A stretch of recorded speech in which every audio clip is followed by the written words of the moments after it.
In November 2022, 300 Christopher Ward watches sold out in under 24 hours. The watches cost around $3,000, and they were not a brand with a century of watchmaking heritage behind it.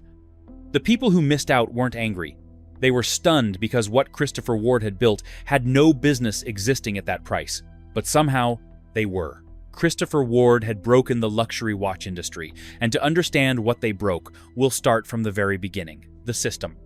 There is a number that explains the entire Swiss watch industry, not the hundreds of years of heritage, not the craft, not the precision engineering in Biel and Geneva and La Chaux-de-Fonds. The number is 34.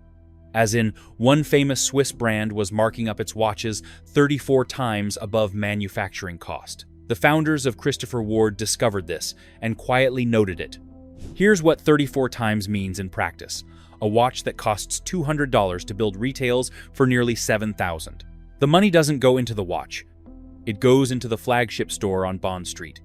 Into the celebrity ambassador who hasn't worn the watch in private a single day of his life. Into the trade show stand at Basel World that costs more per square meter than most people's annual rent. Into the retail partner who takes another 30 to 40% at the point of sale. Into the marketing budget that convinces you the watch is worth what they're charging. The watch is almost incidental. Think about what it actually looks like to buy into that system. Picture the man in his late 30s, saving for 18 months. He walks into a boutique on a Saturday afternoon. The lighting is warm and low. The cases are lit from below. The salesperson calls him by name the second time he visits, because they wrote it down after the first. There's a waiting list for the model he wants, not because they can't make more, but because scarcity is engineered the same way the lighting is. He walks out with a box that weighs more than the watch inside it, and he feels, for the first time in months, like he made it somewhere. That feeling is the product, not the watch. What you're actually buying is the sense that you chose correctly, that you belong to a group of people who know things, that a piece of your identity is now on your wrist, not just a time-telling machine. That feeling is manufactured in the marketing department, and for decades, nobody had the nerve to say it out loud. Not because it was a secret. Exactly. Watch forums had been whispering about it for years. Industry insiders knew. Anyone who had ever looked at the components of a $3,000 watch and then looked at the components of a $12,000 watch and wondered why they were indistinguishable, knew. The movements came from the same suppliers. The cases came from the same factories. Two watches built in the same building in Biel could carry price tags $20,000 apart, because one of them had 100 years of advertising behind the name on the dial. The system worked because the brands had something more powerful than facts. They had a pedigree, and once you've built a pedigree, it is almost impossible to argue against. You can't counter a feeling with a spreadsheet. Or so everyone assumed. Then 3 men got on a boat. The disruption.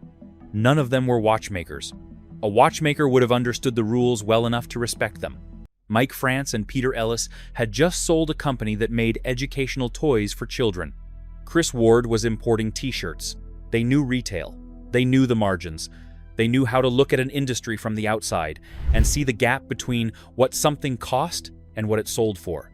In May 2004, on a relaxed afternoon at the Thames, a business plan was formed. The idea was simple, to the point of embarrassment. Sell Swiss watches directly to customers. No middlemen, no retail partners, no celebrity endorsements. And the markup would be a maximum of 3 times manufacturing cost, not 34. They named the brand after Chris because, as Mike France later said, it sounded the most English of the 3 of them. And on June 2nd, 2005, the world's first exclusively online luxury watch brand launched from a converted chicken shed in Berkshire. They had 2 models, the C5 Malvern Automatic and the C3 Malvern Chronograph. Swiss movements, English design, honest pricing. The watch industry ignored them, which, if you think about it, was the only move the industry had. To acknowledge Christopher Ward would have been to acknowledge the argument they were making, that the pricing was theatrical, that the mystique was manufactured. Better to say nothing and hope the thing died quietly. It didn't. Watch forums noticed. Time Zone, then one of the biggest communities in horology, got hold of one of the Malverns, The review that appeared called it the best value mechanical watch in the world. The thread that followed ran for pages. By the end of 2005, Christopher Ward was being mentioned on that forum more than Rolex. Mentioned more in every conversation: value, honesty, and what a watch should actually cost. The people typing it weren't just enthusiasts. They were people who had always felt slightly outside the luxury watch conversation, not wealthy enough to belong, not disinterested enough to stop caring. Christopher Ward gave them a position. Not just a watch to buy, a side to be on. Picture the guy in 2006 who worked in IT, saved carefully, and genuinely loved mechanical watches. He knew the movement names. He understood what a COSC certification meant. He had read every review of every watch he couldn't quite afford, and every review of every watch he could afford but felt vaguely embarrassed by. Christopher Ward handed him something he had never had before, a watch he was proud to explain. Not because it was cheap, because the reason it was priced fairly was a story worth telling. He became a brand ambassador without a contract, purely out of conviction. That is a phenomenon the Swiss industry had never encountered and did not know how to defend against. You can outmarket a competitor. You can out-heritage them. You cannot out-argue a customer who genuinely believes he is right. They weren't selling aspiration. They were selling something rarer, the feeling of being in on a secret that everyone else was too proud to admit. What they had done wasn't just underprice the competition. They had reframed what luxury meant. You weren't naive for buying an expensive watch. You were naive for overpaying for one. That reframe was the product. The watch was almost beside the point. In 2008, they partnered with a Swiss manufacturer called Synergies Horlogers, based in Biel, the actual geographic heart of Swiss watchmaking. The relationship gave Christopher Ward access to something they'd never had: genuine Swiss manufacturer credibility, not just Swiss-made assembly. Then, in 2014, the two companies merged. And on July 2nd of that year, Christopher Ward stood up in front of the watch industry and announced something that had not happened in over 50 years. A British brand had built its own in-house mechanical movement, the Caliber SH21, 5-day power reserve, COSC chronometer certified, designed by master watchmaker Johannes Janka. The industry press described it as probably the most important development by a British watch brand in the past 50 years. For context, the last time a British brand had done something comparable, the Beatles had not yet released their first album. One Swiss CEO walked up to the team afterward. "What gives you the license to do that?" the CEO said. That sentence tells you everything about how the industry saw Christopher Ward. Not as competitors, trespassers. The license they had, of course, was the same one every brand has. They built something. They priced it honestly. They sold it to people who wanted it. The establishment had just never considered that this was actually allowed. The argument was over. Christopher Ward had won. And that is exactly when things started to get complicated. The cracks. Winning an argument and knowing who you are turn out to be different things. Christopher Ward had proved the system was rigged. They had built a movement. They had customers in over 100 countries. The industry that once sneered at them was now nervous about them. By any measure, they were succeeding. And yet, the forums were turning restless. They watched the company like a parent watching a child they raised carefully start to drift in ways that worried them. And Christopher Ward had begun to drift in alarming ways. The logo problem had been going on for years. There had been 4 distinct versions across a decade. Every change brought a fresh wave of frustration. Not because any single logo was terrible, because the changes themselves told a story that Christopher Ward was operating without having an identity. One person on a forum put it bluntly: identity by focus group will never lead to the establishment of solid heritage. Someone else wrote that the constant changes were dating their products. Old logos signaling which watches the brand couldn't sell at full price. Another, more gently: geez, all the amazing expertise over there, and they can't settle on a logo that works? And someone else pointed out the cruelest irony, that for a brand built on transparency, the logo chaos made them look like they were hiding something, as if the identity kept shifting because the underlying identity was still unsettled. One thread asked, more in sadness than anger, "Christopher Ward? A confused brand?" The replies were measured. People loved the watches. That was never really the dispute. The dispute was about whether Christopher Ward knew what it stood for beyond the pricing argument. Winning that argument had been the whole identity. Once it was won, what came next? Underneath the logo, debate was something harder to articulate. The early community had bought in not just to the watches, but to the argument. To the idea that Christopher Ward represented something. A rejection of the inflation, the mystique, the manufactured prestige. When the brand struggled to define itself visually, it felt like the argument was weakening, like maybe they'd won the battle but weren't sure what they were fighting for anymore. Then, in January 2020, Christopher Ward, the actual person, left the company. The man the brand was named after walked out the door while the watches were selling better than ever. He eventually started a new brand, Tribus, with his sons. That company filed for insolvency in the summer of 2022. Nobody talked about this much. It didn't fit the narrative. But there is something quietly significant about it. The name on the dial no longer belonged to anyone inside the building. Every Christopher Ward watch sold after January 2020 is named after a man who is no longer there. The dial carries the ghost of a co-founder who left before the brand's most celebrated moment. What was Christopher Ward the brand without Christopher Ward the man? The community felt uneasy. The brand they had championed as an underdog was starting to feel like something else. Not establishment. Not quite.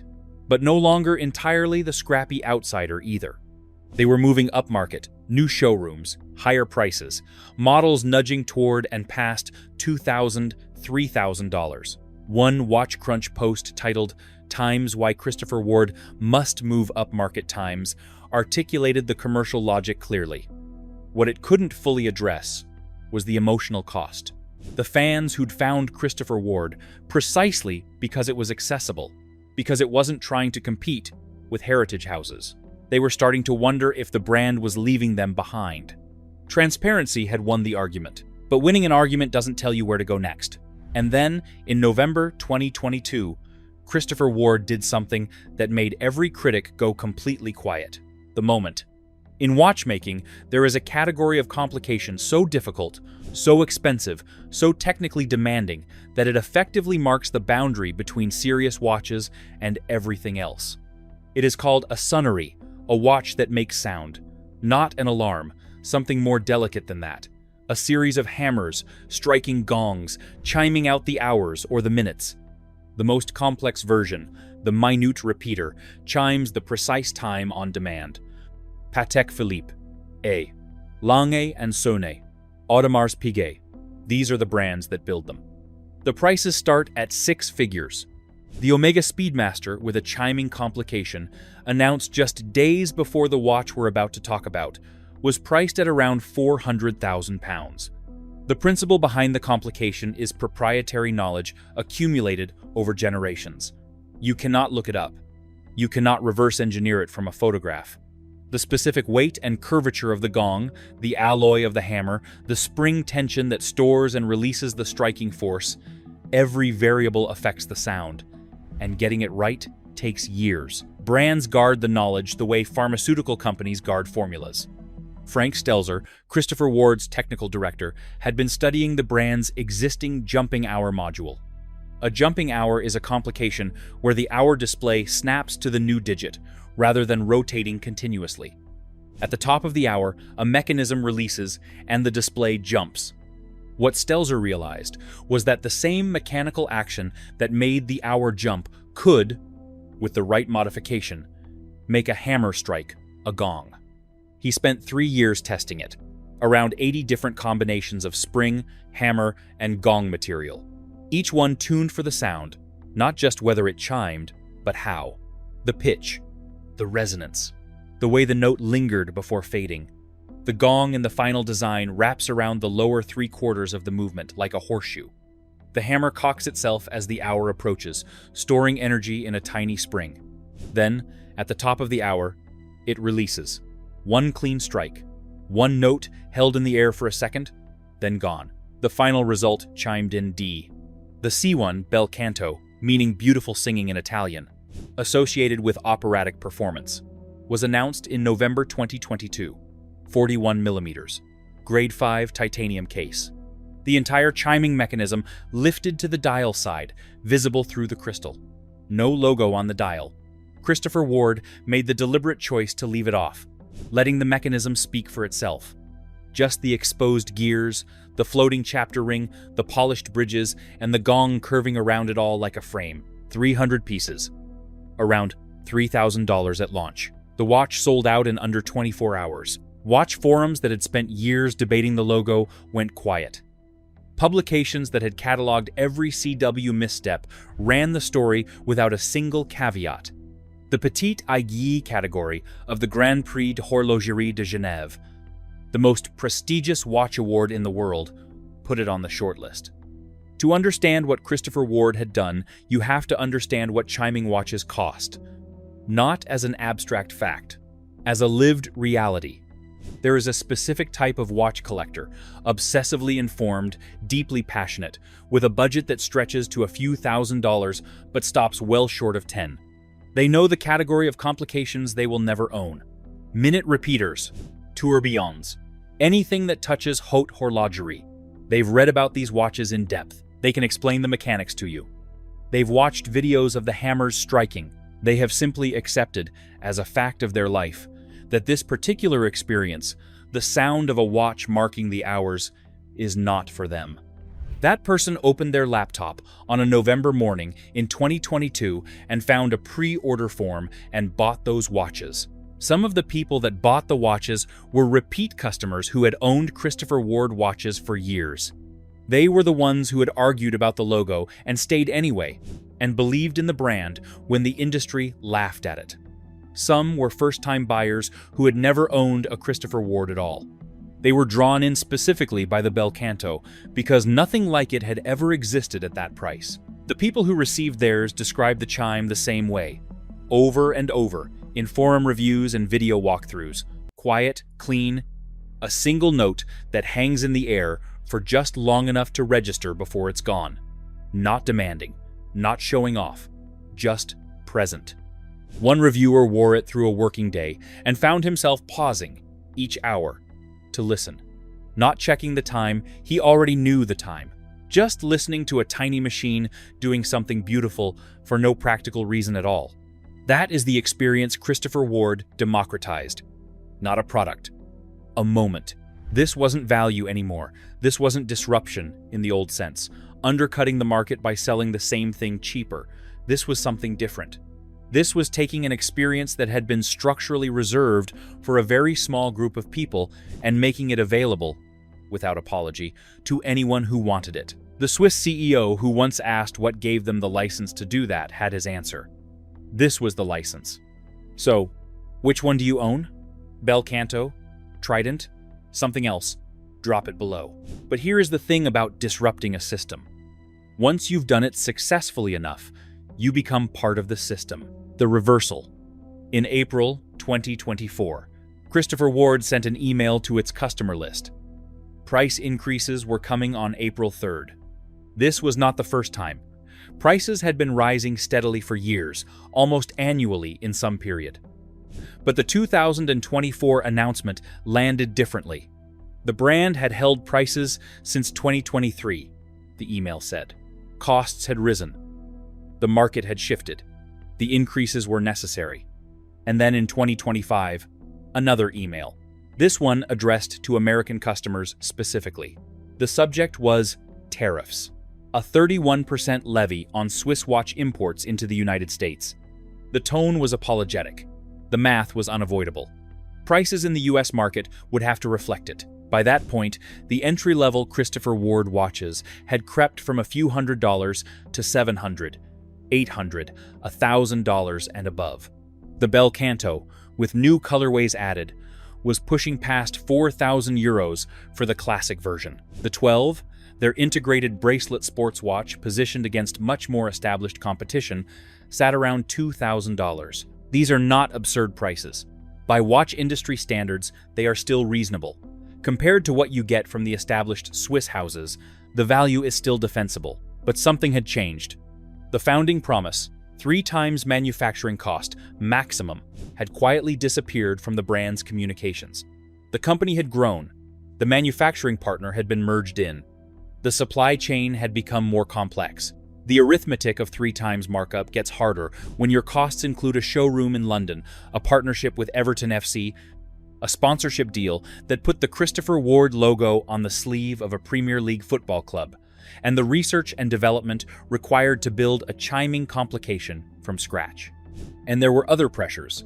A WatchCrunch post, sourced from someone with direct knowledge of the company, noted that CW leadership had privately admitted they grew too fast.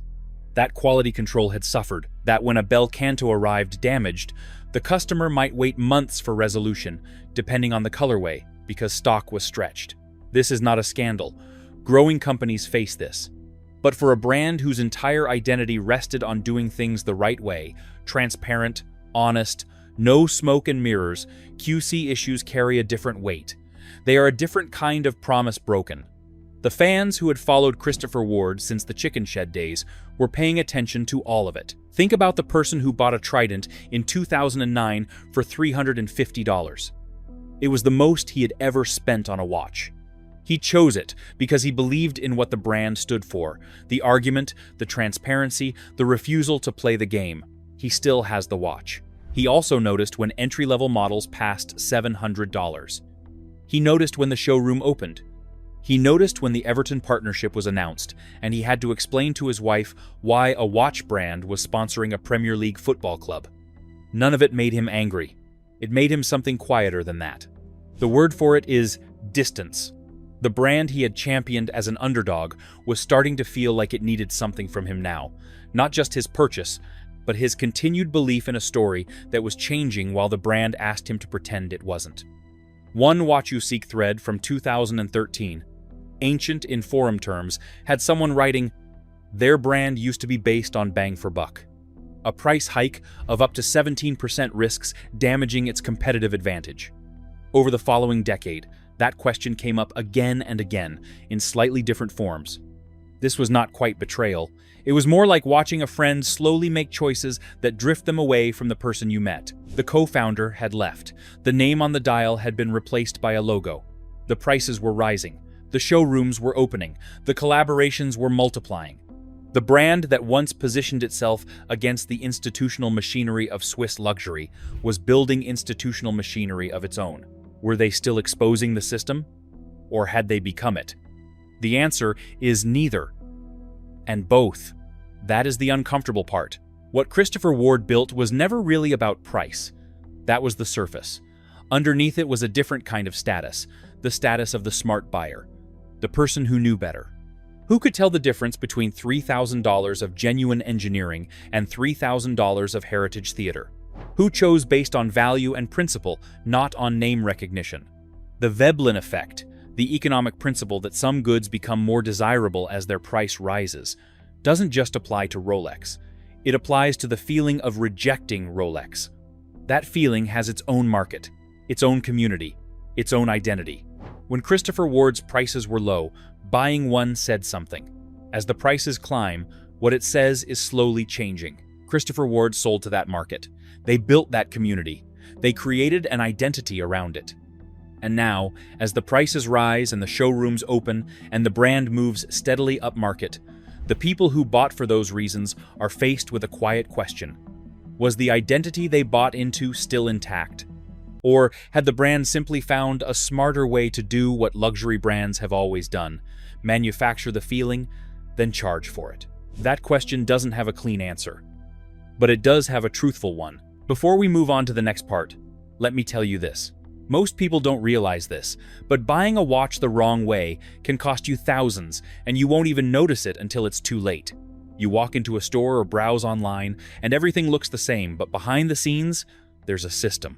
Prices aren't always fair, availability is controlled, and one bad decision can leave you overpaying for something that doesn't even hold its value. That's why I created a complete free insider guide to buying watches.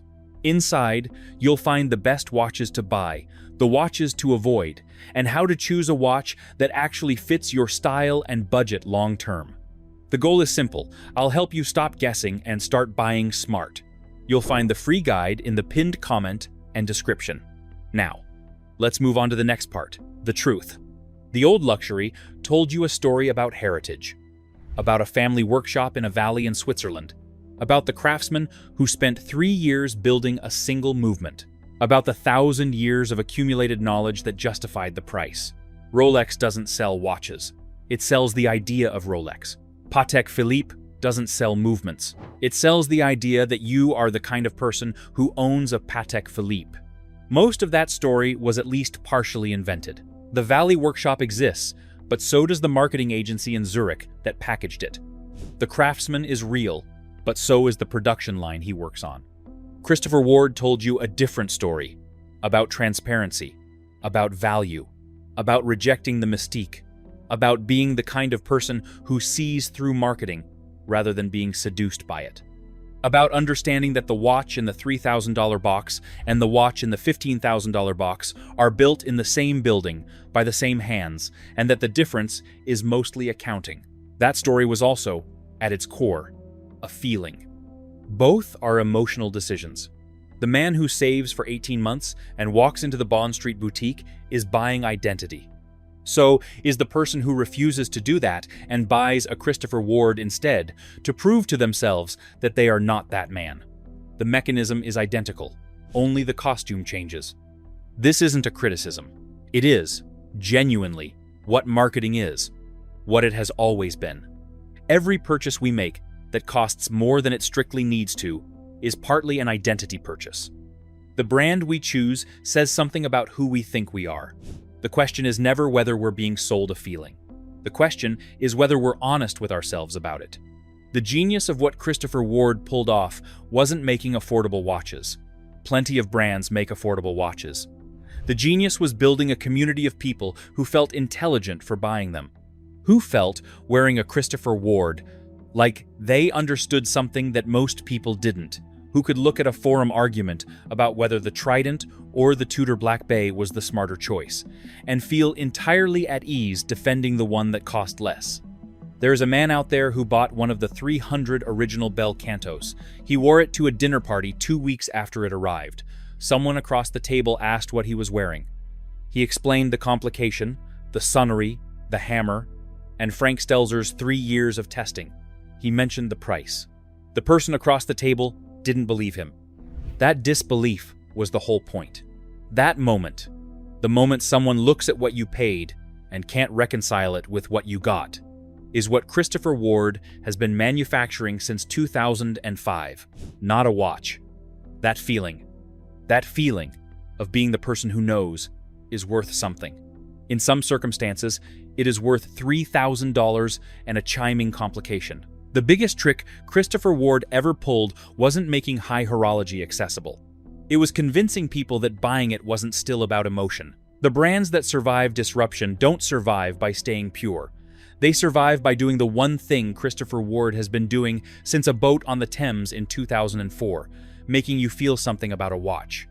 The price went up. The logo changed 5 times. The co-founder left. A Swiss CEO once demanded to know what gave them the right. The founding promise, 3 times, markup, honest pricing, no mystique, has been quietly retired without ceremony. And still the watches sell. Still the forums argue. Still people who could afford something else choose this instead. And feel, in the choosing, like they know something. That is not a coincidence. That is the product. And that's Christopher Ward quietly fooling people. So, what do you think? Is Christopher still worth owning? Let me know in the comments, like this video and subscribe.